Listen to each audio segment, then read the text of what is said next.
I'm Tom from Do-It-Yourself Home Automation, and in another video I talked about how Fitbit smartwatches and in general, a lot of smart devices now actually can measure your blood oxygen saturation. It's your SpO2, it's sometimes called, and it's the percentage of the total saturation of oxygen in your blood. And it's a really good metric for monitoring a lot of things. Asthma, trouble breathing. People use it when they're monitoring a condition like heart failure. If they're looking at sleep apnea, or even just for monitoring exercise. If you're exercising really hard, then the amount of oxygen in your blood can start to decline. And, that's an indication that you're reaching your maximum capacity. Maybe you need to do deeper breathing or you need to rest for a bit.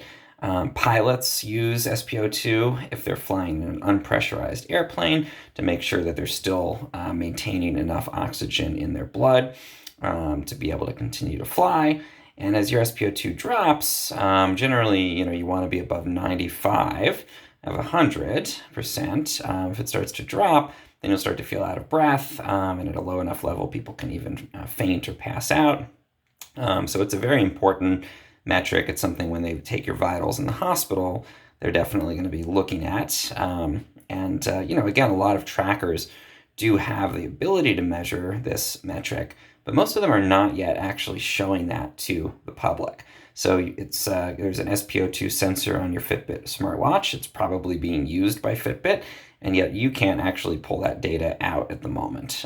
There's probably good liability-related reasons for this. They don't want to show you a metric that may or may not be accurate, have you make some medical decision based on it. Something like that. So they're probably, rightfully being pretty cautious about when they show you that data, even if maybe they're using it in other services. But a lot of people have reached out and said, okay, well, I want to know my SpO2 now. I want to use it to monitor, exercise or something like that. How can I go ahead and do that? And there are some smartwatches. Garmin makes a smartwatch that does do that kind of monitoring. But what I find is best and most accurate and usually cheapest is to get a standalone SpO2 monitor. And you're probably familiar with these if you've ever gone into your GP and they're taking your basic vitals. They'll often have you put your finger into one of these little devices, and it shines a red light through your finger and uses that and the amount of the light that passes through your finger to measure the amount of oxygen in your blood. There's a bunch of these out on the market. None of them are diagnostic quality, which is really important to keep in mind. So this can give you an indication. It can be used for things like exercise.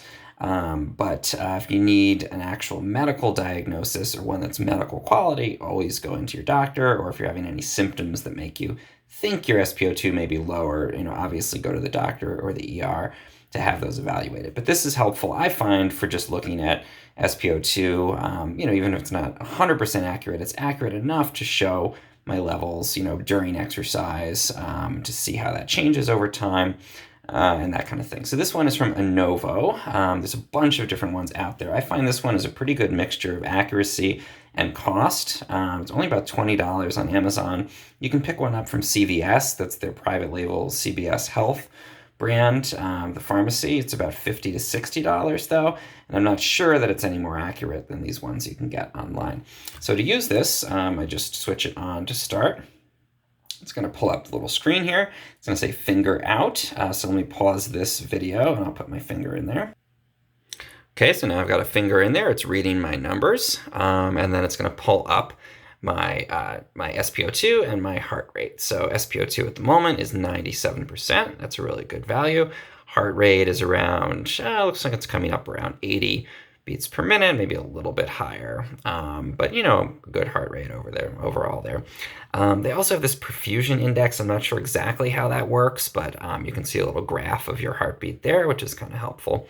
And as I'm talking and maybe using a little more oxygen, speaking quickly here, you can see my number is going to go down a little bit. If I stopped talking and did some deep breaths, I'd probably be able to bump that number up. Now I'm still at the 96, 97, but again, that's a pretty good point to be. If it starts to drop below 95, that's when I start to feel a little bit out of breath. And again, this is a great non-medical diagnostic, but still helpful meter for looking at SpO2. You can see as I'm using more air and not breathing that much, my number's getting down to around 95. Again, I find it helpful for exercise. I know that people do use it for other kinds of applications, again, like, pilots and that kind of thing. Yay, I'm up to 100 now, apparently. Again, not diagnostic quality. If you have any concerns about your medical status, obviously see a doctor. But if you just want to have SpO2 monitoring now for tracking things during exercise or on a day-to-day basis, this little one from Innovo, $20 or so on Amazon, fairly accurate. I don't know why my number's moving around quite as much as it is, but you get your SpO2, you get your pulse easy enough, fast enough to put your finger in there and get a reading. If you found this helpful in any way, please subscribe to my channel. It really helps.